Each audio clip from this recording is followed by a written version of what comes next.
बिस्मिल्लाहिर्रहमानिर्रहीम। अस्सलाम वालेकुम व्यूवर्स, मैं हूं मोहम्मद फराज पाक रियल स्टेट के प्लेटफार्म से। आज हम आपके लिए लेके हैं 5 मरला का प्लाट जो कि लोकेटेड है अल रहमान गार्डन फेज़ 2 के J1 ब्लॉक में।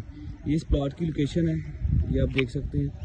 139 नंबर प्लाट है, 5 मरला का प्लाट है। नहायत प्राइम लोकेशन पे सामने देख सकते हैं। ये फैमिली पार्क है, इसके अलावा मस्जिद है। ये प्लाट की लोकेशन है। ये 5 मरला प्लाट लोकेटेड है अल रहमान गार्डन फेज़ 2 के J1 ब्लॉक में। साइडों पे घर बने हुए हैं। नहायत प्राइम लोकेशन पर ये प्लाट लोकेटेड है। इस प्लाट की जो आस्किंग प्राइस है वो 12,25,000 पर मरला है। अगर आप इस प्लाट में इंटरेस्टेड हैं तो हमारे दिए गए फ़ोन नंबर्स पर रब्ता करें या हमारे ऑफिस पाक रियल स्टेट पर ज़रूर तशरीफ़ लाइएगा। ये आप देख सकते हैं, वो सामने फैमिली पार्क है, कमर्शियल मस्जिद के बिल्कुल करीब ये प्लाट लोकेटेड है। ये प्लाट की लोकेशन है।